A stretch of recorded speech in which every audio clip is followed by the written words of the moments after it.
গাজীপুরের চান্দেনা চৌরাস্তা এলাকায় প্রকাশ্যে কুপিয়ে ও গলা কেটে সাংবাদিক তুহিন হত্যার ঘটনায় সারা দেশে প্রতিবাদের ঝড় উঠেছে। হত্যার ঘটনায় সরাসরি জড়িত ৮ জনকে গ্রেপ্তার করেছে আইনশৃঙ্খলা বাহিনী।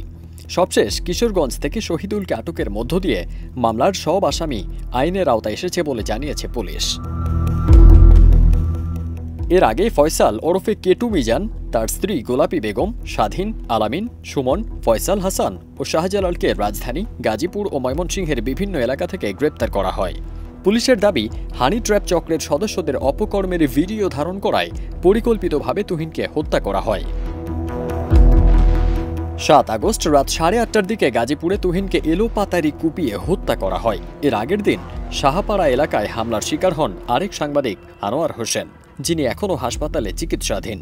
২ দিনের ব্যবধানে ২ সাংবাদিকের ওপর এমন মধ্যযুগীয় কায়দার হামলায় শহরে আতঙ্ক বিরাজ করছে। তুহিন হত্যার প্রতিবাদে ৯ আগস্ট সারা দেশের বিভিন্ন স্থানে মানববন্ধন হয়েছে। ব্রাহ্মণবাড়িয়ার আখাউড়ায় পৌর মুক্ত মঞ্চে মুখে কালো ব্যাজ বেঁধে মৌন প্রতিবাদে অংশ নেন স্থানীয় সাংবাদিকরা। কুমিল্লার দাউদকান্দিতে শহীদ রিফাত পার্কে মানববন্ধনে বক্তারা বলেন, সাংবাদিকদের পেশাগত নিরাপত্তা নিশ্চিত না হলে গণমাধ্যম স্বাধীনতা হুমকির মুখে পড়বে। এছাড়া সাভার, ফরিদপুর, পিরোজপুর, রংপুর, ময়মনসিংহ, জামালপুর ও নওগাঁ সহ সারা দেশেই মানববন্ধন পালিত হয়েছে। মানববন্ধনে বক্তারা তুহিন হত্যার দ্রুত বিচার ও সারা দেশের সাংবাদিকদের রাষ্ট্রীয় নিরাপত্তা নিশ্চিতের জোরালো দাবি জানিয়েছেন। স্থানীয় ও জাতীয় সাংবাদিক সংগঠনগুলো একযোগে এই আন্দোলন চালিয়ে যাওয়ার ঘোষণা দিয়েছে।